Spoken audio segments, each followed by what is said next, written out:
Assalamualaikum warahmatullahi wabarakatuh. Pada pertemuan kali ini Ibu akan membahas terkait dengan materi hukum Bernoulli. Nah, di hukum Bernoulli ini merupakan lanjutan dari materi sebelumnya. Kan kita sudah mempelajari tentang debit dan asas kontinuitas. Selanjutnya tentang Bernoulli. Bernoulli ini menyatakan bahwa jumlah dari tekanan, energi kinetik per volume dan energi potensial per volume itu akan memiliki nilai yang sama pada tiap titik di sepanjang suatu garis arus. Aplikasi dalam kehidupan sehari-hari, misalnya ketika kita mengalirkan air yang dari pompa ke lantai 2 ya. Nah, prinsip kerjanya seperti ini Ibu sudah gambarkan. Di sini ada sebuah pipa. Pipa ini memiliki luas penampang A1 dan luas penampang A2. Jadi pertama-tama, misal di sini ada aliran air. Aliran air ini memiliki tekanan sebesar P1. Nah, aliran air ini memasuki pipa penampang 1 sebesar A1, otomatis alirannya kan dia bergerak. Kalau bergerak otomatis ada kecepatan sebesar V1. Terus diteruskan melewati pipa yang kedua. Pipa kedua ini memiliki luasannya sebesar A2, terus otomatis ada kecepatannya sebesar V2 dan memiliki tekanan P2.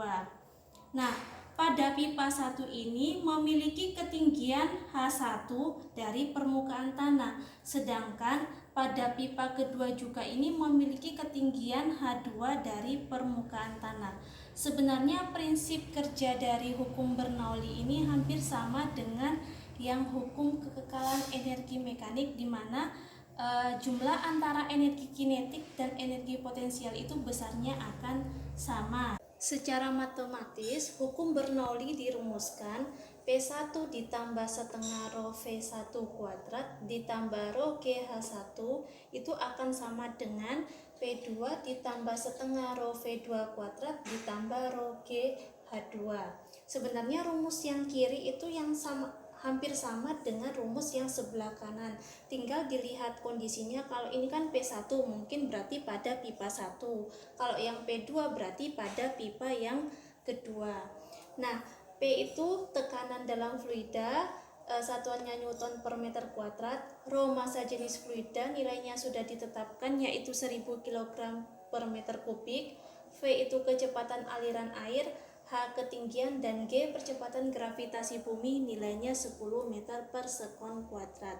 Nah, bagaimana cara mengingat rumus yang begitu panjang? Nah, rumusnya ini kan hampir sama dengan rumus yang sebelah kanan ini. Tinggal mengingat P1 ditambah setengah rho V1 kuadrat. Ingat rumus energi kinetik. Tinggal mengubah rumus energi kinetik kan setengah mv kuadrat. Masanya itu diganti dengan rho. Terus rumus energi potensial kan MGH. Nah, M-nya itu diganti dengan rho. Itu cara mengingat rumus hukum Bernoulli. Untuk lebih jelasnya, Ibu akan menjelaskan salah satu contoh soal terkait dengan hukum Bernoulli. Ibu jelaskan salah satu contoh terkait dengan hukum Bernoulli. Sebuah pipa horizontal seperti gambar ini ya, pipanya pipa mendatar, memiliki luas 0,1 meter kuadrat pada penampang pertama. Memiliki luas berarti yang pertama diketahui luas 1 itu sebesar 0,1 meter kuadrat dan 0,05 meter kuadrat pada penampang kedua, berarti A2-nya sama dengan 0,05 meter kuadrat. Laju aliran fluida dan tekanan fluida pada penampang pertama, fokusnya penampang pertama ya, laju berarti V1-nya sama dengan 5 meter per sekon, dan tekanan pada fluida yaitu 2 kali 10 pangkat 5. Tekanan itu P1 sama dengan 2 kali 10 pangkat 5 Newton per meter kuadrat. Nah, terus jika massa jenis fluida yang mengalir yaitu 0,8 gram per cm kubik, berarti Rho-nya sama dengan 0,8 gram per centimeter kubik. Ini diubah ke satuan kilogram per meter kubik sehingga ketemu nilainya 800. Maka yang ditanyakan berapakah tekanan fluida pada penampang kedua. Tekanan itu P, yang ditanyakan pada penampang kedua berarti berapa P2-nya. Untuk menentukan nilai P2, maka rumus yang digunakan yaitu sesuai dengan hukum Bernoulli. Ini ya, sudah Ibu tuliskan. Nah, di sini ada diketahui bahwa pipanya pipa horizontal. Kalau pipa horizontal berarti seperti gambar ini ya, pipanya mendatar. Kalau pipanya mendatar, otomatis kan ketinggiannya sama, yaitu H1 sama dengan H2. Kalau ketinggiannya sama berarti yang rho GH1 sama rho GH2 ini bisa dicoret karena kan ketinggiannya sama, G-nya juga kan pasti sama, nilainya 10 dan rho-nya juga sama, jadi bisa dicoret. Sehingga rumusnya sisa P1 ditambah setengah rho V1 kuadrat sama dengan P2 ditambah setengah rho V2 kuadrat. Oke, barulah kita tentukan nilai P2-nya. Oke, P1 sudah diketahui, rho-nya juga sudah diketahui, V1 juga sudah diketahui, rho sudah diketahui. Nah, tetapi nilai V2-nya belum diketahui. Nah, bagaimana cara kita menentukan nilai V2? Ingat di materi sebelumnya tentang asas kontinuitas, di mana debit yang masuk pada penampang 1 itu akan sama dengan debit yang keluar pada penampang kedua, yang rumusnya masih ingat ini, A1 kali V1 sama dengan A2 kali V2. Dari sinilah kita bisa menentukan nilai V2. Intinya debit, asas kontinuitas sama hukum Bernoulli ini akan saling terkait. A1-nya berapa? A1-nya 0,1 dikali V1-nya 5 sama dengan A2-nya 0,05 dikali V2. 0,1 dikali 5 berarti 0,5 sama dengan 0,05 dikali V2. Sehingga V2-nya 0,05 ini kita pindah ruas ke sini, yang awalnya kali jadi bagi. Ini dulu tetap ditulis 0,5, nanti dibagi 0,05. Sehingga V2-nya ketemu berapa?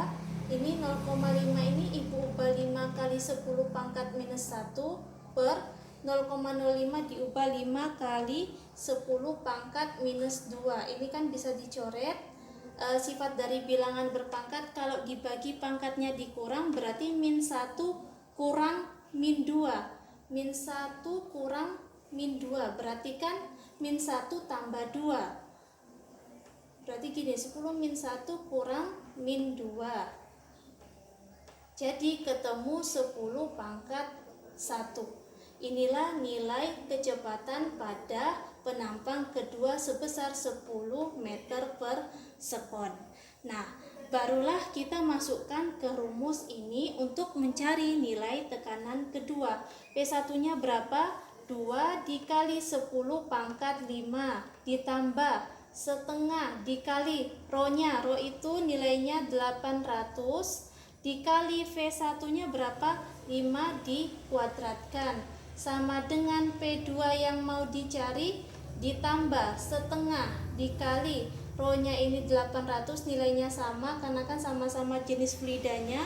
P2-nya berapa tadi? 10 kuadrat. Ini tetap tulis 2 kali 10 pangkat 5 ditambah, ini kita sederhanakan, 800 bagi 2 berarti 400 ya. 400 berarti ini 400 dikali 25, 5 kuadrat 25 sama dengan P2 ditambah, ini saya sederhanakan ketemu juga 400 dikali 100 berarti 40, nolnya jadi 4 ya, 40.000. Nah, sekarang 2 kali 10 pangkat 5 kita jabarkan berarti 200.000 ya, nolnya ada 5. ditambah 25 dikali 400. Gini dulu, 25 kali 4 itu 100. Kita tinggal nambahin 20. Sama dengan P2 ditambah 40.000.